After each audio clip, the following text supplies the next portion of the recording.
Bueno. Muy buenas tardes, bienvenidos, bienvenidas a todas las personas que nos acompañan en esta segundo webinar de educación del año 2024.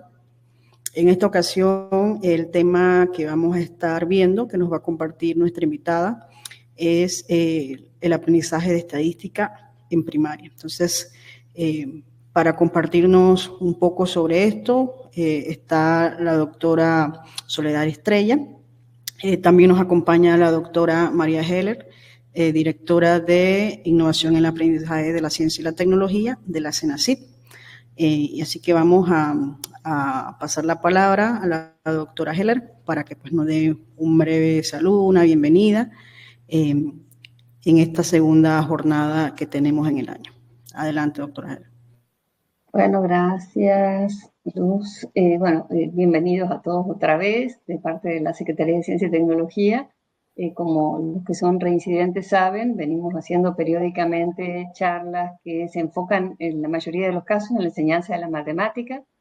En este caso nos estamos enfocando en la enseñanza de la matemática a nivel primario y con un foco en el tema de la enseñanza de la estadística, y para eso nos acompaña la doctora Soledad Estrella, que es especialista en enseñanza de estadística en edades tempranas de la Pontificia Universidad Católica de Valparaíso, de Chile. Así que en la jornada de hoy tendremos la posibilidad de escucharla, y como dijo Luz, siempre está tenemos el chat para que hagan preguntas, ¿no? O sea, estos encuentros son encuentros para que todos aprendamos un poco más, y bueno, y para aprender muchas veces no solamente basta escuchar, sino que vale la pena preguntar. Siempre hay algo que uno pueda sacar extra. Así que están invitados a hacer preguntas y a hacer comentarios en la zona de chat. Bueno, yo ya voy saliendo de aquí. Muchísimas gracias por estar acá y muchísimas gracias, doctora Estrella, por acompañarnos y brindarnos su tiempo en esta tarde. Así que le vamos a ceder la palabra.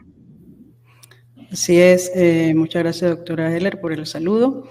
Y bien, como comentó, vamos a compartirle un poco de manera breve sobre nuestra invitada, la doctora Estrella. La doctora Estrella es académica del Instituto de Matemáticas de la Facultad de Ciencias de la Pontificia Universidad Católica de Valparaíso, en Chile. Está adscrita a líneas de investigación de formación de profesores y de pensamiento matemático en programas de didáctica de la matemática. También lidera grupos de investigación en estadística temprana y es cofundadora del grupo de estudio de clases de la Pontificia Universidad Católica del Paraíso. Sus campos de investigación o sus líneas de investigación están enfocadas en el aprendizaje y desarrollo profesional situado de los profesores a través del estudio de clases. También aborda la estadística temprana, indaga en el sentido del dato y el desarrollo de razonamiento estadístico, inferencial y probabilístico. Y la doctora Estrella pues cuenta con una amplia producción académica, artículos, libros, capítulos de libros, y participa de manera activa en la comunidad nacional de estadística, tanto en su país como a nivel internacional. Ha sido vicepresidenta de la Sociedad Chilena de Educación Matemática y directora de la Sociedad Chilena de Estadística. Una vez más, doctora Estrella, muchas gracias por abrirnos este espacio para compartirnos tanto con docentes y personas interesadas en el aprendizaje de estadística en los niveles iniciales. Y sin más, le cedemos la palabra. Adelante.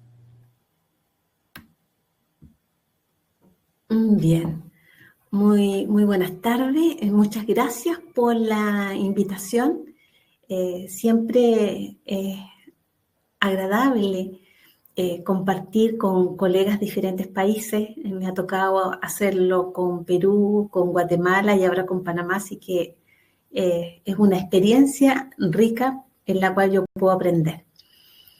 La invitación decía aprendizaje de la estadística en primaria, y entre paréntesis le puse el foco, que para qué vamos a enseñar y los niños aprender estadística, para que desarrollen su pensamiento estadístico desde los primeros años. ¿Y por qué? Es importante. Vamos a dar una vuelta, pero primero les quiero presentar de dónde estoy. Valparaíso es un puerto, Chile es un país largo que tiene una larga y extenso océano, extensa costa, el Océano Pacífico, y por ese trencito que se ve ahí se puede subir al cerro donde está el Instituto Matemática, que lo pueden ver ahí al lado, está al lado de la iglesia San Francisco. Ahí les pongo otra foto donde está el instituto. En el instituto nosotros tenemos programas de posgrado y por tanto los invitamos a ellos. Tenemos programas de magíster en didáctica de la matemática y doctorado en didáctica de la matemática con varias líneas, por ejemplo, de estadística, en geometría, en formación de profesores y así. Así que todos muy bienvenidos. Tenemos amigos de Costa Rica, de México, de Honduras, que se están desarrollando estudios de posgrado. Bien, el esquema que propongo esta vez es que empecemos primero preguntándonos por qué reflexionar sobre el aprendizaje estadístico, después un ejemplo de media y de representaciones de datos, transiciones entre representaciones de datos, el ciclo investigativo, como se señaló antes, me interesa este concepto del sentido del dato y la alfabetización estadística y darles a conocer dentro de la comunidad de educadores estadísticos los paradigmas que tenemos en la educación, que son el análisis exploratorio de datos, con la sigla EDA, la inferencia estadística informal, con la sigla ICI, eso están en inglés, y el tercer paradigma, que es el modeling, que también están en inglés para respetar de los orígenes. Y finalmente un resumen de esta presentación. Entonces, les pediría que me señalaran, acá no funciona mucho como estaba, no vienen los movimientos raros. Discúlpenme porque sale ahí la respuesta, ¿no? ¿Por qué reflexionar sobre el aprendizaje estadístico? La idea era que pensáramos un poco en eso y después viéramos la propuesta que yo tengo, ¿no? Bueno, ¿por qué es importante el aprendizaje estadístico? Porque debemos cultivar este tipo de razonamiento que le permita a los y a las ciudadanas tomar decisiones basadas en datos, en un mundo de incertidumbre que les toca vivir.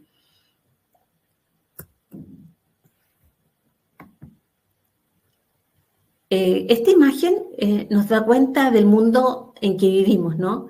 Que es más bien de tecnología, de un ambiente digital, de mucha conexión. Y dentro de toda esta tecnología que surge en el habitar humano, nosotros tenemos un concepto que ha salido, que es la Internet de las cosas, donde los datos aparecen desde tomar el metro, el Uber, por lo tanto se sabe dónde uno está o no está, o cuánto rato estuvo ahí, todos esos datos van conociéndose, es posible acceder a ellos, es posible que uno haga las compras como las hace, ¿no? Con tarjetas y las transacciones se hagan de forma digital, y este símbolo del Wi-Fi nos da señales de que el Internet de las cosas es algo mucho más habitual de lo que podría estar bajo la tecnología, ¿no? Entonces, con el celular, con la música, con los archivos en la nube, podemos tener muchas cosas que el ciudadano actual ocupa.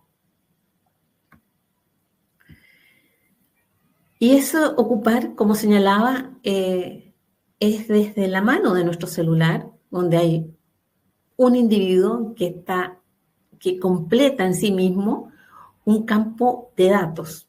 Todos estos ceros y unos, que es la forma binaria en que se manejan ahora los datos, que nos llevan a tomar muchas decisiones y a tener en cuenta este mundo digital, un mundo digital que no está afuera, sino que lo vivimos día a día, grandes, chicos y más grandes aún. Entonces, está en el habitar humano. Y eso significa, esta imagen de la familia, significa que tenemos el IoT, la Internet de las cosas, alrededor nuestro. Por lo tanto, tenemos el Big Data, datos de todas las formas, ¿no? videos, sonidos, música, movimiento, ya tenemos muy cerca, gracias al ChatGPT y varias otras inteligencias artificiales, ya estamos viviendo ese aspecto que se veía futurista junto a la robótica. Y eso está viéndose ya en forma mucho más palpable en nuestra vida. Bueno, y todo eso tiene que ver con los datos. Con los datos que vamos teniendo. Entonces, vamos a empezar a pensar cómo proponer el aprendizaje de conceptos estadísticos en primaria, ¿sí? Como profesores, cómo proponemos este aprendizaje en los primeros años escolares. Incluso podríamos ir un grado antes y proponerlo en preescolar, pero ¿podemos proponer en preescolar los conceptos estadísticos en primaria? Por ejemplo, ¿los niños de preescolar alcanzan a comprender la noción de media o promedio o lo hacemos desde el grado 1, el grado 2 y así? Hay una forma que en realidad yo la aprendí, un ejemplo de una gran educadora estadística, de Marta Aliaga. Aprendí el siguiente ejemplo que lo quiero compartir con ustedes. Y era ¿no? ¿Cómo repartir 4 dulces entre 4 amigos? Si uno coloca esta tarea, esta pregunta, los niños de kinder lo pueden hacer. Ellos tienen un sentido de equidad muy natural y, por supuesto, van a repartir los dulces, uno para cada uno, ¿no? Esa es una forma equitativa de repartir esos 4 dulces entre los 4 amigos. Y uno podría cambiar esta tarea o ir adelantando, ir avanzando dentro de esta tarea y poder proponer cómo repartir 6 dulces entre 4 amigos. ¿Sí? Y este ya es de otro nivel, pero si lo colocamos en kinder, los niños, como señalaba, pueden hacerlo y van a repartir esos 6 dulces entre 4 amigos. ¿Cómo lo harían? Bueno, estarían pensando ahí que entre 2 amigos van a tener que repartirse un dulce y por lo tanto, aquí no funciona. Por lo tanto, la imagen no funciona por el sistema, ¿no? Que nos muestra las transiciones. Aquí debería estar que cada niño tiene un dulce y medio dulce. Eso significa que los niños de kinder pueden ver el objeto concreto de un dulce y la mitad de un dulce y entienden que están repartiendo equitativamente. Eso se puede ver en kinder y si uno va avanzando en los grados escolares, ese un dulce y la mitad de otro dulce puede verse como 1 y 1 medio, ¿cierto? Empezar a trabajar con las fracciones.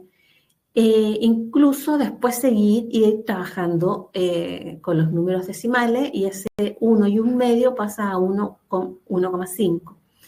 Entonces es bueno ir cimentando desde los primeros años estos conceptos.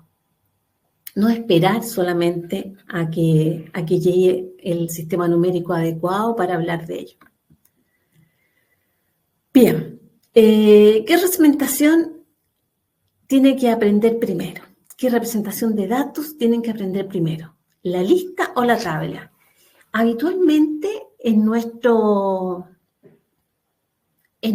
currículos nos sale la lista, pese a que es una actividad de registro muy usual entre la familia. Por ejemplo, cuando uno va al supermercado o cuando uno tiene que ir a una ferretería, anota lo que va a comprar, ¿no? Qué sé yo, voy a comprar en el supermercado, por ejemplo, manzana, naranja, verdura. Y esa lista que uno se hace es una unidad muy importante y básica, pero no está colocada en el currículo. Así que por eso lo estoy invitándolos a ustedes a usarla y vamos a ver si nos resulta.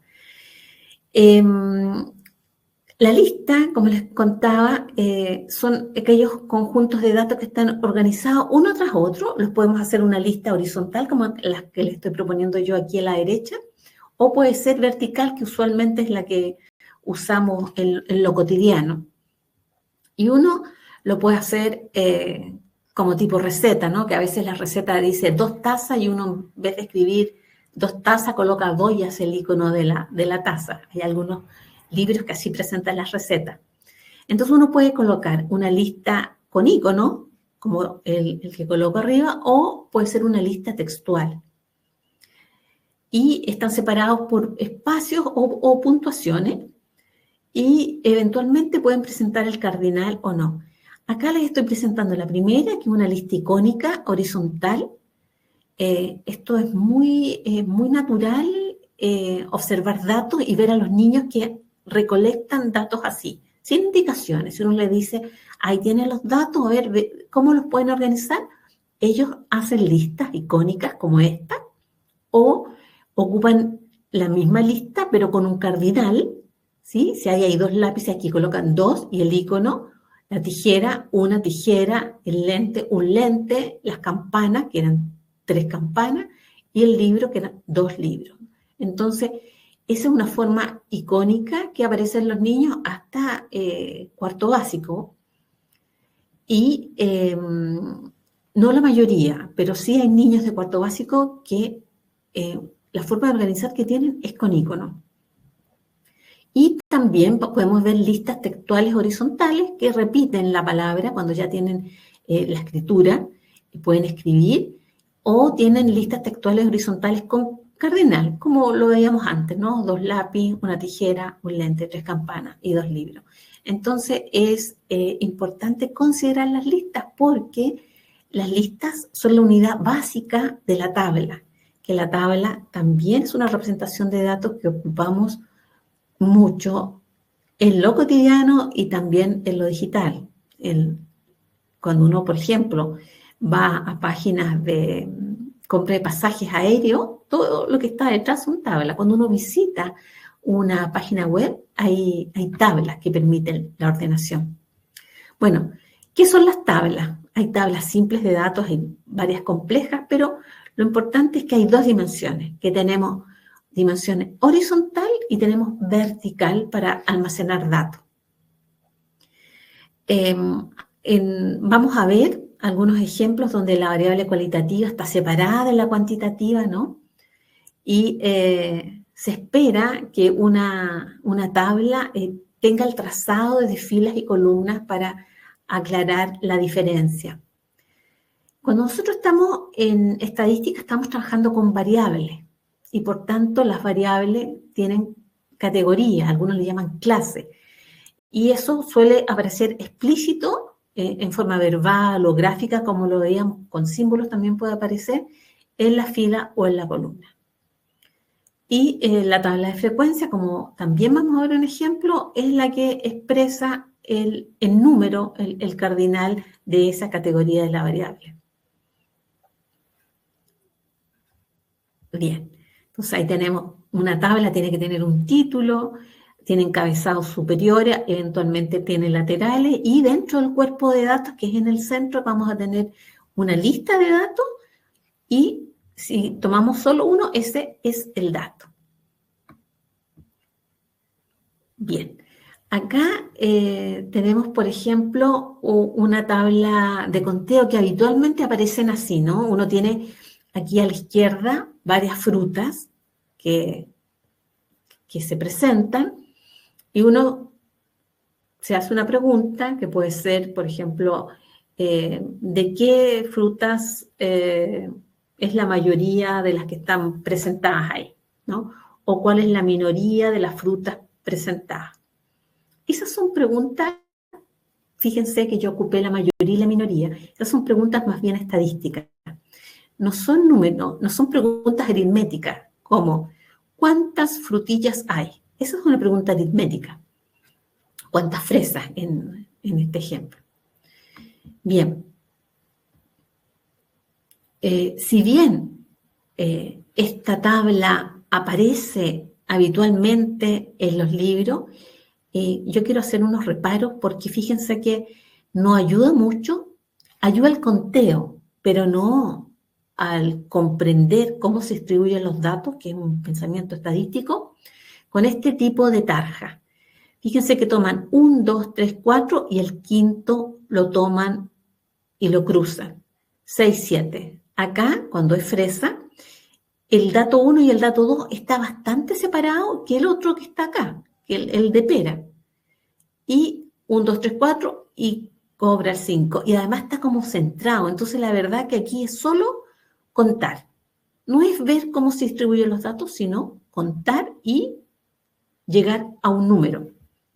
Pero eso no es el fin de la estadística, como les decía. Nosotros tenemos que ver cómo se comportan los datos, cómo se distribuyen, dónde está la mayoría, dónde está la minoría. Entonces, una forma que los invito yo es a separar un poco esta tabla de conteo y de frecuencia y presentarla más bien de este modo, sin una tarja en el quinto elemento, que al final si uno lo marca se pierde porque lo está cruzando. Es útil para los adultos que ya hemos en una votación, por ejemplo, que nos toca, pero no es útil para desarrollar el razonamiento estadístico. Entonces, la propuesta que les hago es que la tabla de conteo, en este caso de la variable frutas, del tipo de fruta, vaya uno tras otro, fíjense, con la misma distancia entre cada uno, entre cada tarja. Este aspecto que yo les estoy diciendo es básico, pero es importante tomarlo en cuenta porque cuando ustedes después vean los pictogramas o los diagramas de puntos o los gráficos de barra, las barras deben ir una al lado de otra, a la misma distancia. No puede ir una barra, a no ser que esté vacía, ¿no? Pero no puede ir una barra a distancias distintas, como lo presentaba inicialmente en el ejemplo. Entonces, aquí tenemos una tabla de conteo porque son tan solo las tarjas y aquí al lado yo separé la tabla de frecuencia donde está la frecuencia para cada categoría de la variable fruta. Teniendo en cuenta la tabla de conteo y posteriormente la tabla de frecuencia, es que después podríamos unirla, pero no tiene mucho sentido unirla toda cuando recién los niños están desarrollando este tipo de comprensión. Bien, acá hay otro tipo de tabla. Recién vimos la tabla de conteo y vimos la tabla de frecuencia. También tenemos la tabla de doble entrada. Por ejemplo, con una pregunta que se hace de una encuesta que uno puede hacer en el curso respecto a si tienes mascotas en tu casa. Las mascotas se pueden ir recopilando y aquí registrando, si lo ven aquí a la izquierda, hay una recopilación y registro mediante lista. Se le pregunta a un estudiante y uno responde perro y gato. O sea, que tiene un perro y que tiene un gato. Otro tiene perro, perro, gato, perro y gato, gato, gato, y hay uno que no tiene mascota. Esa lista primera puede llegar a una lista con cardinal, que es más fácil después para poder completar las tablas de doble entrada. Tenemos dos que tienen perro y gato, 2 estudiantes que tienen solo perro, 3 que tienen solo gato y 1 que no tiene mascota. Aquí las variables son variables cualitativas, el perro y nominales además, porque tienen nombre, ¿no? Perro y gato. No son de otro tipo, por ejemplo, no son variables ordinales porque no podemos poner un perro antes que un gato, no hay un orden establecido, como lo podría hacer los rangos militares, por ejemplo, ¿no? Entonces son 2 variables cualitativas, el tipo mascota, perro y gato, y la tenencia de mascota, si tiene o no tiene, que es dicotómica, tener o no tener. A la izquierda pueden ver la tabla de doble entrada. La primera es por la variable tipo de mascota, perro, tanto en el encabezado superior como en el encabezado lateral, y la tenencia, tiene o no tiene, perro o gato, tiene o no tiene. Y aquí hay un cuerpo de datos que debemos de completar con el registro que ya teníamos acá en la lista textual con cardinal. Bueno, y por eso llegamos a completarla con tiene perro y gato, tiene 2, tiene gato y no tiene perro, son 3, tiene perro y no tiene gato, son 2, y no tiene ni gato y no tiene mascota, con 1. Esta tabla de doble entrada es bien interesante porque después nos lleva a las tablas de contingencia, que en la educación media son útiles para el estudio de las probabilidades y las probabilidades condicionales. Esta diapositiva es muy parecida a la anterior, solo que quise poner aquí abajo esta como radiografía de lo que está pasando para que uno se dé cuenta de la complejidad de esta tabla de doble entrada. Las tablas habitualmente están invisibilizadas en el currículo, al igual que las listas, ¿no? Y al estar invisibilizadas, uno no comprende las dificultades que pueden tener nuestros alumnos en su comprensión, porque se usan tablas en inglés o en historia o en lenguaje de una forma que no son las mismas que como las ocupamos cuando estábamos trabajando con datos. Entonces acá tenemos filas, encabezados de filas, columnas, si se fijan, tenemos celdas, cuerpos de datos, varios conceptos que están sosteniendo esta representación de datos y que por supuesto la tiene que reconocer solo el docente que busca el aprendizaje, pero es bueno y no que presentársela al estudiante, eso es para una comprensión adulta, pero se los quería mostrar acá como una radiografía de la tabla de doble entrada. Bien. Para trabajar la estadística en el currículo y de todo, no solamente primaria, sino que también secundaria, incluso en la universitaria, la comunidad de educadores estadísticos ha propuesto el ciclo investigativo PPDAC. Espero que lo conozcan. Tiene que ver con poner un problema o una pregunta, planificarse, tomar datos, analizarlo y comprenderlo. Entonces, comunicarlo y concluir. Por lo tanto, vamos a ver de qué se trata. ¿Ven? Acá tenemos un problema, una pregunta, y que vamos a buscar cómo responderla. Ahí nos vamos a planificar, bueno, si queremos responder la pregunta de las mascotas, por ejemplo, ¿qué vamos a medir? Si tiene o no tiene mascota. ¿Cómo? Haciéndole una encuesta a nuestros compañeros. ¿Y qué registraremos? Bueno, si tiene perro y si tiene gato, y vamos a eliminar las otras mascotas para centrarnos. ¿Y qué recolectaremos? Los datos que nos den nuestros compañeros. Cuando se tienen los datos, entonces esta D de datos es parte de la recolección, es el manejo, es el escribir fidedignamente lo que entrega el sujeto que da el dato, ¿no? Limpiar datos si es que se tomaron algunos mal, después se ordenan, se construyen tablas y gráficos en la parte del análisis, se buscan patrones, ¿qué está pasando ahí? ¿Qué pasa con la mayoría, con la minoría? Y se generan hipótesis. Finalmente se concluye, se interpreta las representaciones de datos, salen nuevas ideas y se comunican. De eso se trata el ciclo investigativo en educación estadística, el PPDAC, que es lo que hay que llevar a la clase para que los estudiantes se acostumbren a ser investigadores de problemas interesantes para ellos o para su comunidad. Les quería mostrar esta imagen porque nosotros hemos trabajado el PPDAC y en un trabajo que estábamos viendo el experimento de la caja negra, por eso está la niña ahí realizando el experimento de la caja negra para tomar muestras basadas en datos.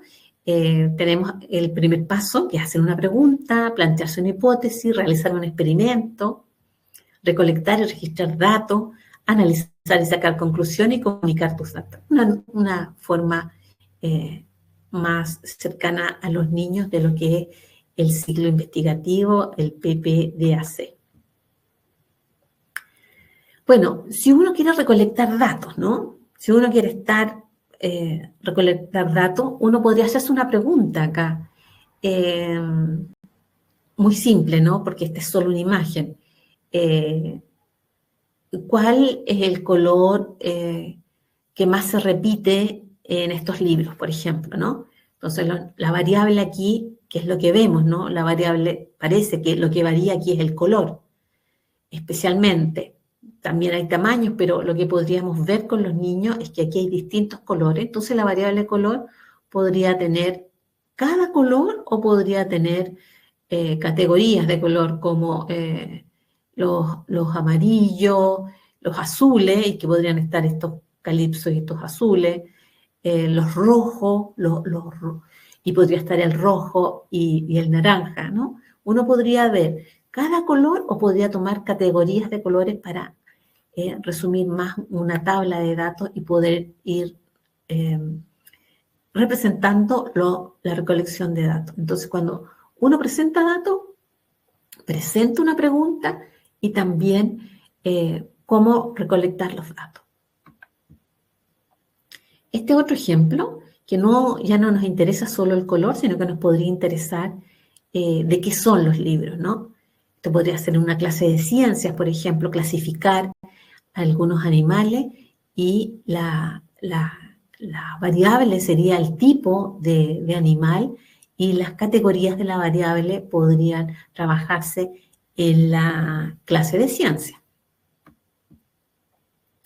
Entonces recordemos que en el PPDAC, que es este ciclo investigativo, la primera P es una pregunta a investigar. La D tiene que ver con los datos que vamos a recopilar y si los recopilamos tenemos que registrarlo. Pero, ¿qué constituye una buena pregunta estadística? Esta P de poner la pregunta, ¿no? Entonces tenemos unas directrices que los invito a ver, que es del conocido GAICE, que es la guía para la evaluación e instrucción en educación estadística. Hay dos, la GAICE 1 y la GAICE 2. Y una es del 2007 y otra es del 2021, que se las dejé ahí escritas, y que van desde pre-kinder al grado 12, o sea, toman una parte de preescolar, toda la primaria y toda la secundaria, y ellos enfatizan que hay que distinguir entre una pregunta que anticipa una respuesta determinista, que es más bien de carácter aritmético, matemático, y una pregunta que anticipa una respuesta pero que está basada en datos que varían. Y eso le llamamos pregunta estadística. Por ejemplo, la pregunta sobre las mascotas.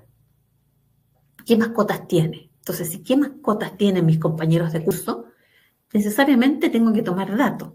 Necesariamente tengo que tener la conciencia que no todos tienen perro, o no todos tienen gato, no todos tienen mascota, ¿no? Entonces, eso tiene que ir comprendiéndose por los niños que toman datos y esos datos varían. Si no variaran, no tendríamos mucho interés. Lo importante es que ahí hay una variabilidad inherente a esos datos. Un ejemplo de colaciones, aquí había un movimiento, entonces tampoco se ve. ¿Nuestras colaciones son saludables? Esa es una pregunta que uno se puede hacer en el curso.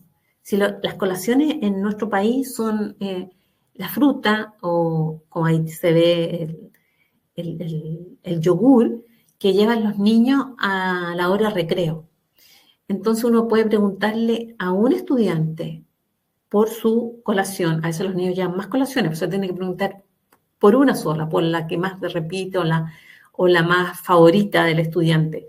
Entonces, cada estudiante entrega un dato y podemos ver que uno puede entregar los datos en una hoja o los niños pueden entregar fotos, mandarlas sobre la colación que llevan. Por ejemplo, aquí esta niña lleva una manzana, y este niño lleva plátano, y así con todo el curso.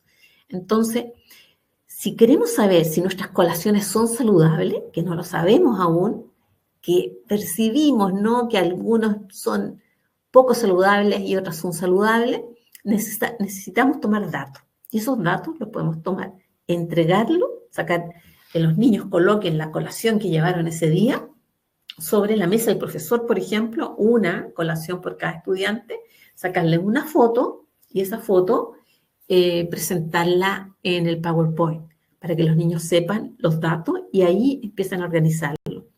Nosotros hicimos este estudio que ustedes ven acá abajo en el 2020, cómo los profesores aprenden a mantener las demandas cognitivas de las tareas a través del lesson study, de estudio de clase, que es lo que trabajamos, y trabajamos con esta tarea, si nuestras colaciones eran o no eran saludables. Bien. Voy a volver con el problema si nuestras colaciones son saludables, pero a pensar con las representaciones de datos. Entonces, tenemos en el recuadro de la izquierda, tenemos los datos, ¿no? Una propuesta, que puede ser esta foto de las colaciones que llevaron los niños, y a la derecha estamos ya clasificando y listando. Acá tenemos manzana, naranja, pan, yogur, galleta. Este no tiene los cardinales, pero podría tenerlos, como lo vimos antes, ¿no?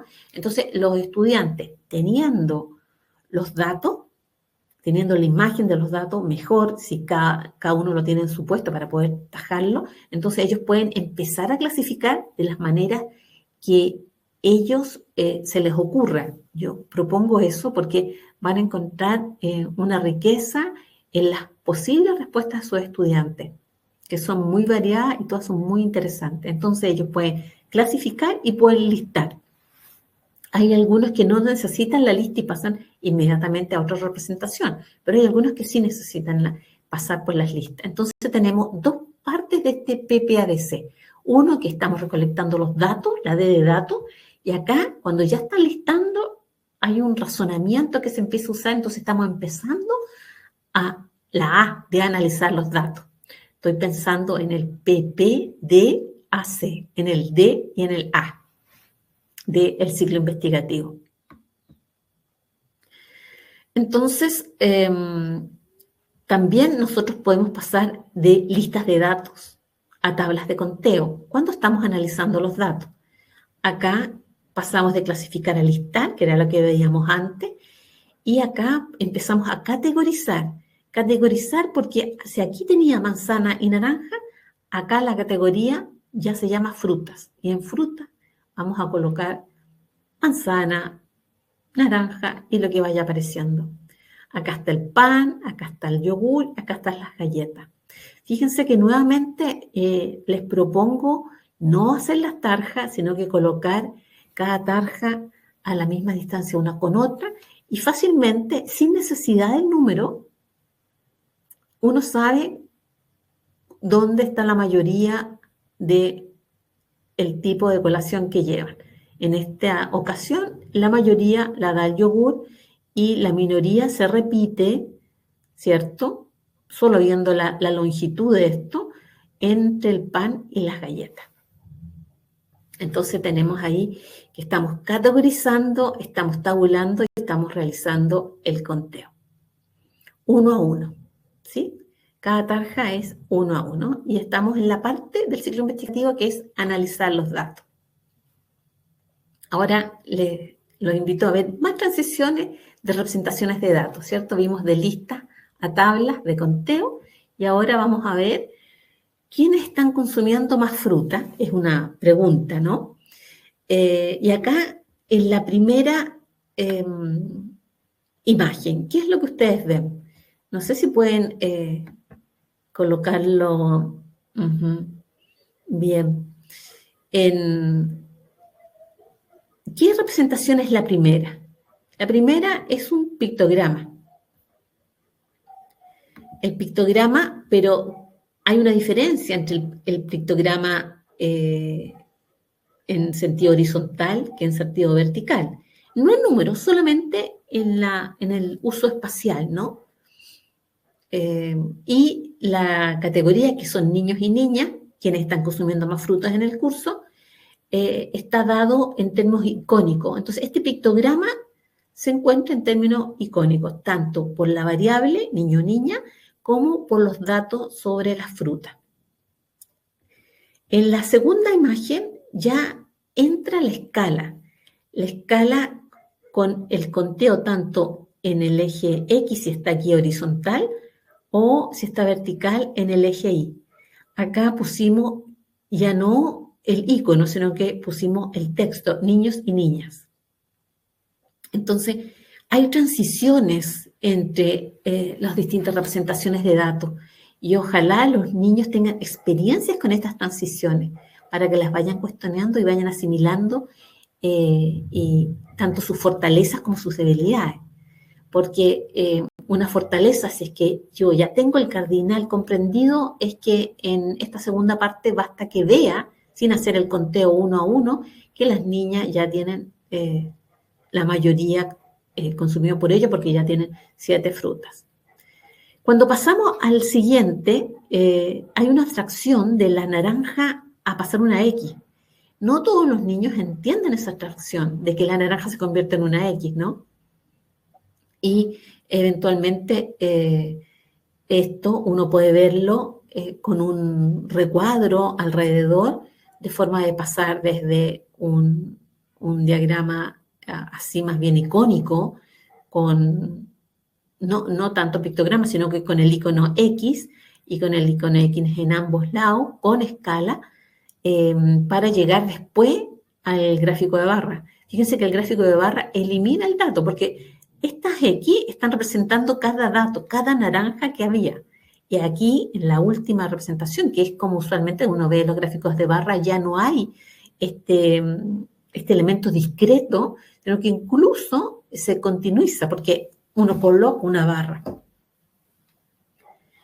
pese a que la variable es discreta.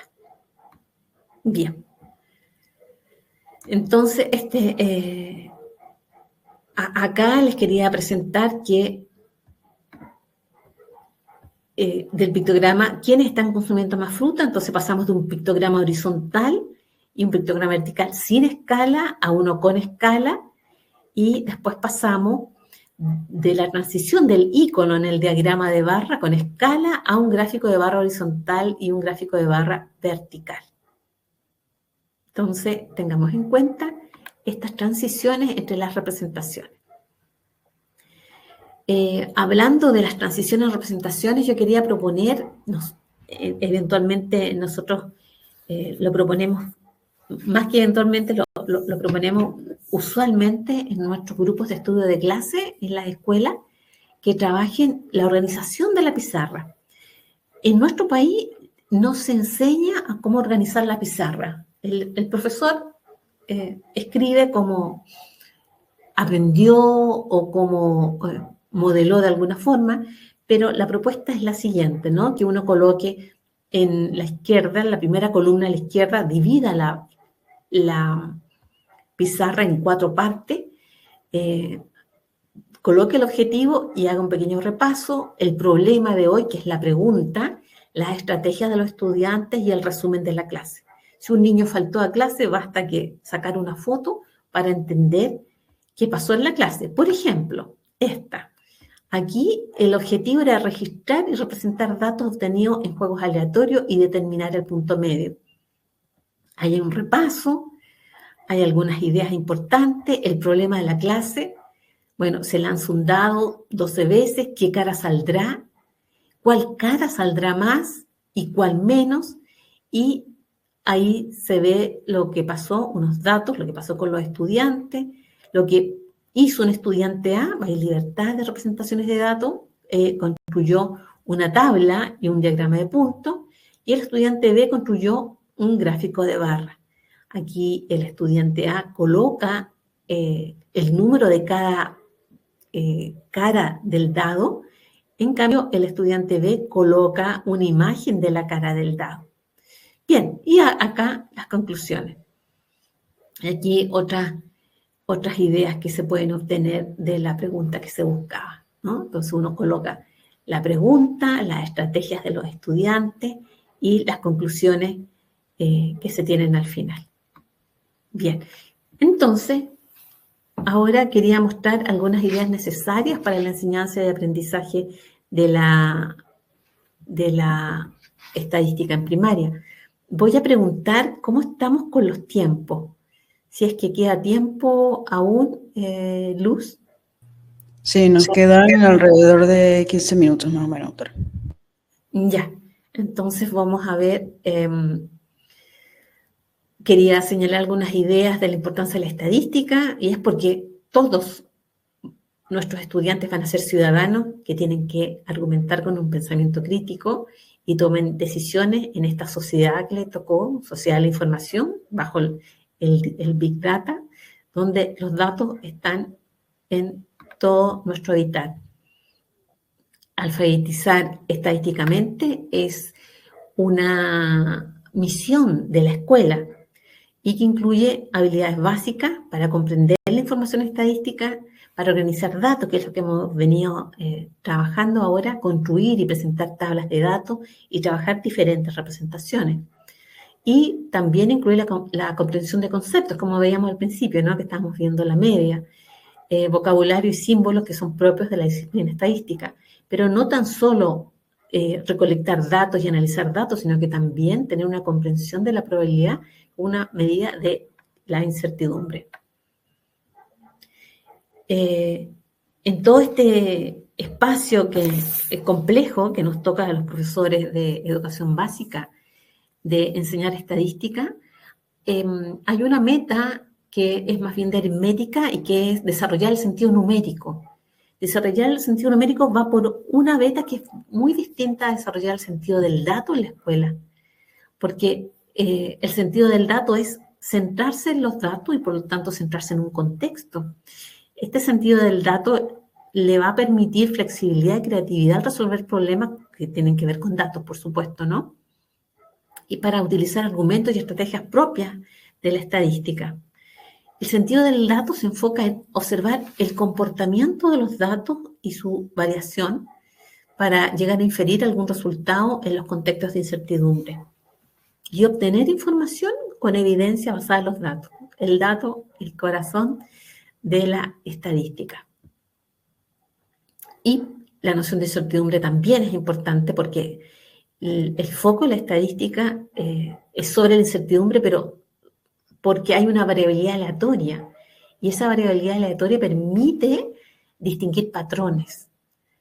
Algunos llaman la estadística la ciencia de los patrones, y con los patrones podemos decir algo sobre una población y reconociendo que hay incertidumbre, reconociendo que hay un cierto error, pero que podemos decir algo de sobre esa incertidumbre que rodea a la pregunta o al problema de investigación.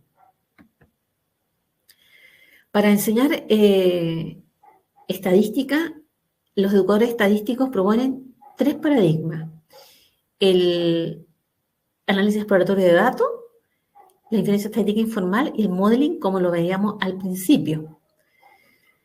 Lo importante del aprendizaje de la estadística es que tenemos que desarrollar este pensamiento estadístico, de pensar con datos, de pensar en la variabilidad y de pensar en respuestas enfrentándose a la incertidumbre.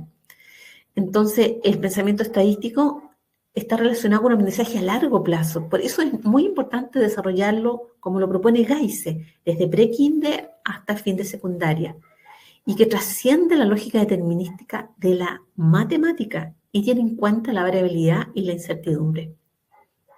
El análisis exploratorio de datos, el primer paradigma que veíamos, es el que ya hemos vislumbrado un poco con el PPADC, ¿no? Que tenemos la pregunta, hipótesis, recolectamos datos, analizamos datos, interpretamos los resultados y comunicamos los resultados. Estos datos son el centro. En el análisis exploratorio de datos, los datos es el centro. Estamos viendo el comportamiento, entonces necesitamos mucho ver las representaciones. No nos importa la población y por eso la población está ahí a un lado. Sin embargo, la educación estadística no es solo estadística descriptiva, sino que también es estadística inferencial. Y como decía Will el año 2009, hacer estadística sin hacer inferencia, sin ir más allá de los datos, no tiene sentido. Entonces surge este paradigma y surge hace poco, más o menos como en el 2009 surge, se da cuenta de que entre el análisis exploratorio de datos, o la estadística descriptiva más bien, entre la estadística descriptiva y la inferencia formal, había necesidad de un puente que los uniera porque era muy brusco pasar de la estadística descriptiva a la inferencia formal. Y se crea el razonamiento inferencial informal, que tiene que ver con este paradigma EASY. El EASY tiene que ver con la inferencia estadística informal, estas son sus palabras en español, ¿no? Pero la S de estadística es en inglés. Entonces usa los datos como evidencia. Fíjense que los datos como evidencia están en azul, porque tiene que ver con el análisis exploratorio de datos. Y después vienen estos colores que ya son más de la inferencia estadística informal, que tiene que ver con generalizar más allá de los datos y con una incertidumbre. ¿Y cómo lograr este razonamiento inferencial informal? Bueno, hay que ser explícito sobre la evidencia utilizada. Estoy dando una generalización con estos datos y no de algún sentimiento u otra cosa, sino que la evidencia está basada en los datos. Se hace una inferencia sobre la población, sobre las muestras, más allá de los datos. Y la incertidumbre es necesaria que sea explícita también, ya que se tiene que expresar el nivel de incertidumbre cuando uno está haciendo una generalización o inferencia. Entonces, ese es el segundo paradigma, el de la inferencia estadística informal, que tiene que ver con poner una pregunta, pero es acerca de la población, formular hipótesis acerca de una población. Aquí ya la población es importante y por lo tanto tenemos que tomar muestras de datos, ya no solo algunos datos, sino que muestras de datos, por ejemplo, con el muestreo repetitivo, analizar estas muestras de datos, hacer inferencias acerca de esa población, gracias a la información que me empiezan a dar mis análisis sobre las muestras de datos, comunicar resultados para concluir. Entonces, de aquí se hacen inferencias desde muestras reales a la población. En resumen, necesitamos construir un conocimiento de estadística más coherente y con más posibilidad de ser transferido a nuevas situaciones. Aprendemos estadística, pero vamos desarrollando el pensamiento estadístico como meta final. Acá tienen los paradigmas que estábamos viendo, el EDA, el EASY y el modeling. Y esto igual nos lleva a desafíos clave que tienen que ver con nosotros los profesores, que necesitamos un desarrollo profesional de los educadores que hacen en preescolar y de los profesores de primaria y secundaria. Cambios curriculares, dependiendo de los países, que hay una pedagogía de indagar, de explorar, de buscar preguntas, de ser investigador, de argumentar colectivamente. Creo que más adelante les puse un escrito que nosotros hicimos de argumentar colectivamente, que cada estudiante va dando sus argumentos y se va enriqueciendo el argumento gracias al trabajo con los demás y con el profesor. Es necesario empoderar al ciudadano y como educadores debemos reconocer la estadística cívica que se preocupa del aspecto de ciudadano y de lo que le entrega la estadística para poder tomar decisiones colectivas o locales, y la ciencia ciudadana que tiene que ver con problemas que afectan y que no solamente tienen que ver con el profesor y el estudiante, sino que también puede ser con la comunidad, con los vecinos o con expertos para poder resolverlo. Herramientas digitales en las aulas escolares para poder aprender estadística, para poder hacer representaciones de datos también, y por supuesto trabajar con las otras disciplinas y con más investigación. Esos son nuestros principales desafíos. Los profesores tenemos que ofrecer más experiencias empíricas de la variabilidad y aleatoriedad, usar herramientas digitales, tomar datos que sean motivadores y reales desde los primeros años escolares, reconocer que cuando se toman decisiones interviene la probabilidad y que hay tendencia a cometer errores, que hay sesgos cognitivos. Hay que integrar el razonamiento estadístico y científico, como les señalaba, a través de la ciencia ciudadana especialmente, para comprender la naturaleza de la ciencia. Hay que reconocer la importancia del diseño de tareas con propósito, mantención de las demandas cognitivas, o sea, colocar una tarea de alta demanda y mantenerlas durante toda la clase, ¿no? No que la tarea sea alta y después se baje la demanda cognitiva. Y de todos modos llevar a todos los estudiantes a tomar sentido del poder de los conceptos estadísticos. Ofrecer oportunidades para que los estudiantes en este tiempo que les tocó desarrollen las argumentaciones, argumenten sus ideas con sus pares, negocien sus ideas, discutan y dialoguen y usen la tecnología. Bien, muchas gracias por su atención. Ahí los invito. Nosotros tenemos 2 sitios web, uno de estudio de clase y otro de estadística temprana. Muchas gracias por su atención. Muchas gracias, doctora Estrella. En este momento vamos a abrir, ya está disponible el espacio del chat para ya sean preguntas que quieran compartir, comentarios que quieran compartir sobre algunos de los puntos que han expuesto acá en esta jornada. Así que vamos a dar un breve tiempito para que aquellos que estén interesados nos puedan escribir en el chat.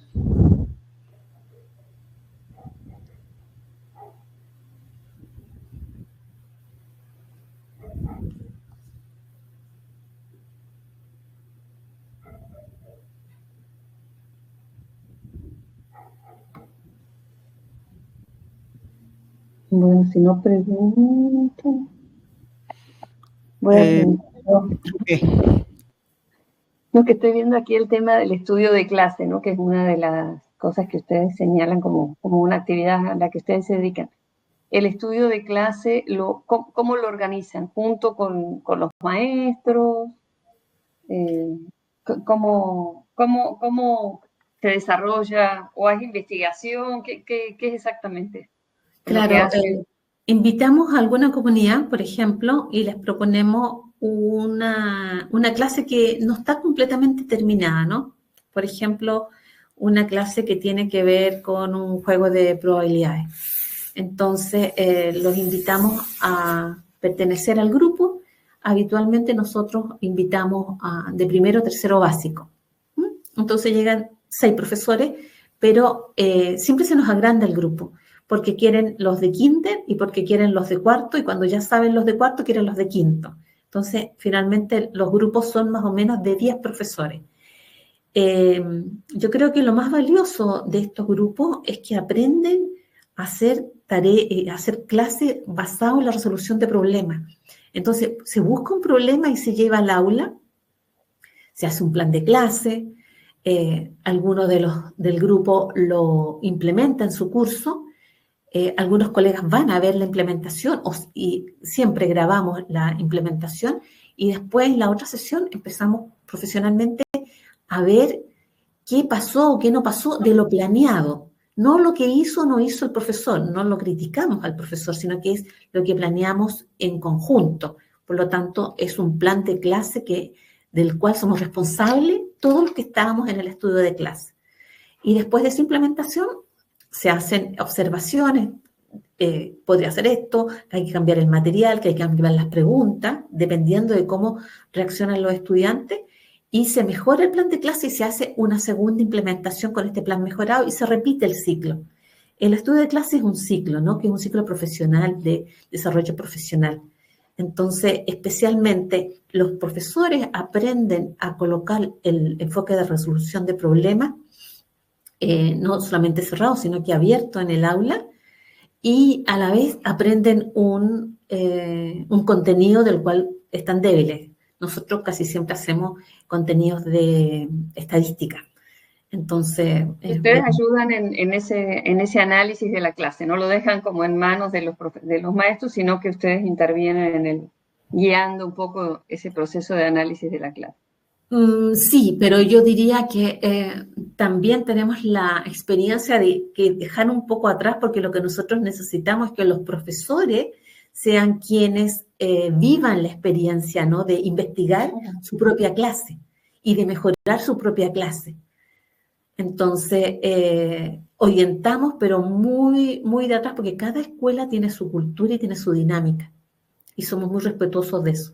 Bueno, al principio, también hay que contar, nosotros lo hacemos durante 2 meses, una vez por semana. Y al principio los profesores están reacios, ¿no? Casi siempre están reacios, porque es otra cosa más, en fin. Pero después cuando se dan cuenta que son ellos los que van haciendo todo y que en realidad tienen ideas geniales los profesores y que van construyendo un plan de clase que nosotros llevamos hace un poco en sus inicios, llega un plan de clases robusto que lo compartimos en nuestras redes, en nuestra página web, y ellos realmente se sienten más profesionales, se sienten a la par además, porque nosotros, investigadores, aprendemos de los profesores y los profesores aprenden de nosotros, entonces es una sinergia mutua. Perfecto. Bueno, tenemos algunos comentarios, así que vamos a ver lo que dice la gente. La profesora Leticia Peñalba dice: la presentación a ustedes nos la pueden proporcionar. Luz, esta presentación la vamos a tener grabada en YouTube, ¿no?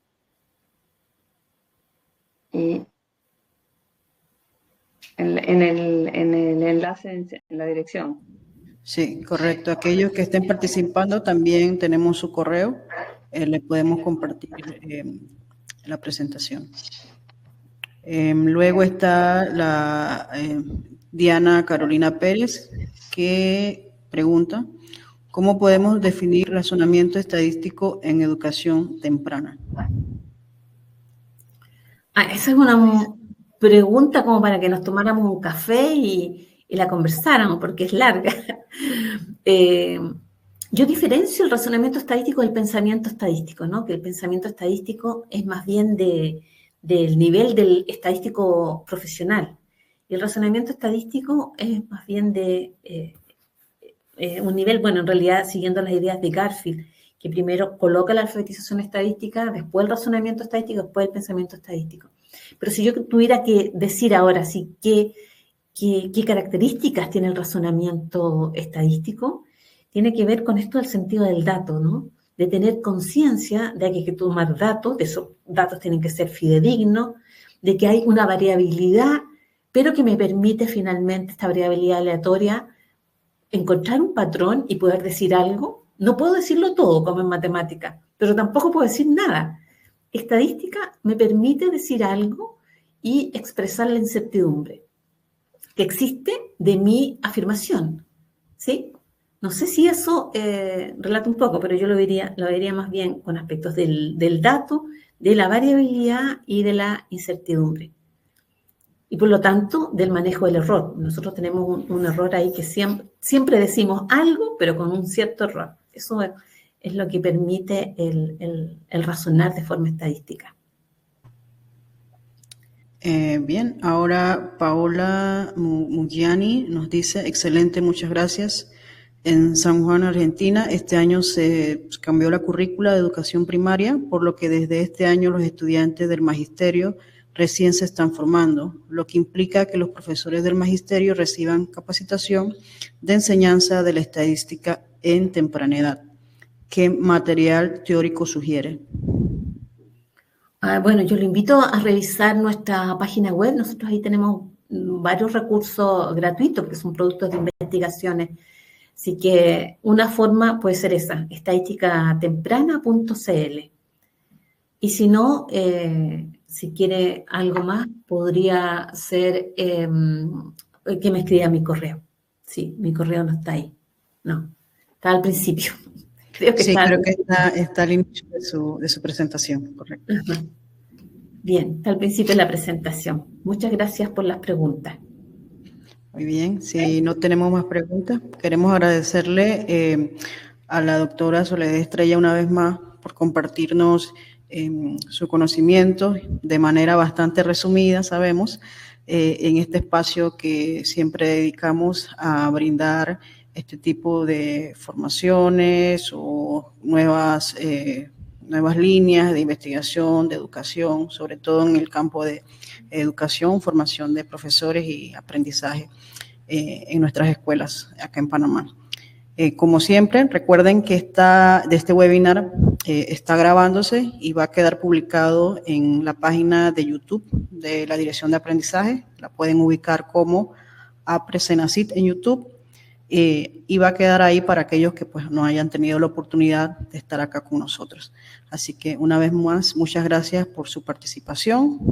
Quedan los QR también y pues quedamos pendientes a compartirles a aquellos que participaron hoy la presentación de la doctora Estrella. Así que muy buenas tardes a todos y muchas gracias, doctora Estrella, una vez más. A ustedes. Hasta luego. Adiós. Muchas gracias. Que esté bien. Gracias.